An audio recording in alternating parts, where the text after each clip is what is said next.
Bienvenue dans le 13e ASKIP, avec des sujets sur lesquels on va traiter forcément. Ce qui a fait l'actualité, c'est les propos d'Elisabeth Borne. Des propos, on va dire, plus que des propos, ce sont tout simplement une nouvelle feuille de route qu'on attend depuis longtemps. Mais surtout une nouvelle feuille de route, c'est un peu bizarre quand vous êtes lancé déjà Première ministre depuis maintenant plusieurs mois, que vous êtes à la tête du gouvernement et vous vous retrouvez comme ça à devoir faire un changement de cap sans qu'il y ait de remaniement réel, à croire que ce n'est pas un problème de personne, mais à mon avis c'est un double problème, à la fois de personnes mais aussi de fond, de propositions qui ne sont pas adaptées aux Français.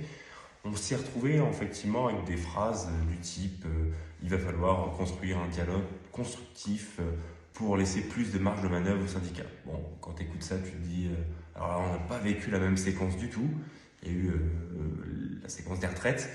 Donc est-ce que c'est pour essayer de faire un semblant d'apaisement sur le papier, et puis si c'est pour avoir la même chose, le même résultat que les retraites, c'est-à-dire pas forcément d'écoute, pas forcément de marge de manœuvre, en l'occurrence, là encore, ça sera encore des déceptions.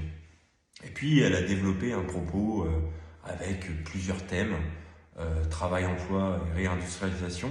Bon, admettons, avec une revalorisation du SMIC le 1er mai, avec un travail sur le partage de la valeur. Alors, c'est là où j'ai hâte de voir ça, le partage de la valeur. Qu'est-ce qu'un macronien va faire sur le partage de la valeur?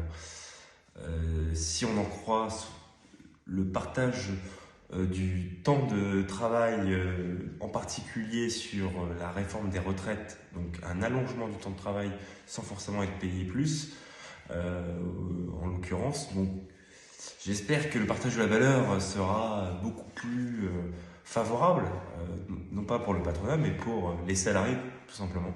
C'est là où on attend d'en savoir plus. Et puis, il y a aussi un travail sur l'industrie verte. Effectivement, j'ai vu ça, j'ai aperçu ça, qu'il y a une feuille de route en la matière. Là encore, industrie verte, tout en mettant la ZAN, la zéro artificialisation nette, tout en supprimant la CVAE, la cotisation de la valeur ajoutée des entreprises. Bon, bah, quand tu lis tout ça, tu as du mal à comprendre la cohérence. On va réindustrialiser, mais on n'aura pas de terrain pour réindustrialiser, et en même temps, on aura effectivement pas forcément des taxes supplémentaires pour les territoires, donc la fameuse taxe sur la CVAE.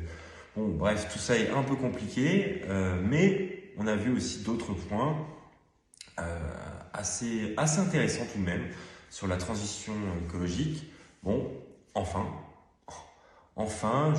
j'ai aperçu, et je l'espère que ça sera le cas, j'ai vu qu'il y aurait potentiellement un France Rénov par intercommunalité. Moi, ça tombe bien, j'avais travaillé sur une PPL sur comment résorber la précarité énergétique.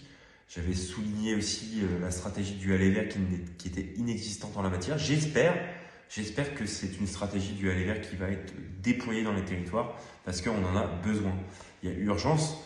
Juste pour un chiffre clé, hein, il faudra 2000 ans si on garde le même rythme en la matière pour résorber les passoires thermiques. Donc il va falloir se serrer les coudes et accélérer le rythme en la matière. Et puis j'ai vu effectivement sur la thématique de la santé, avec des postes d'assistantes médicaux.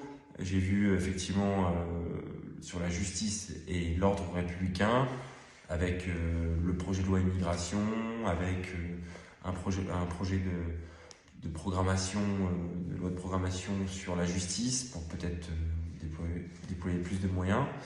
Bon, on voit aussi à la fin, j'ai vu aussi un plan anti-fraude sociale et un truc anti-fraude fiscale.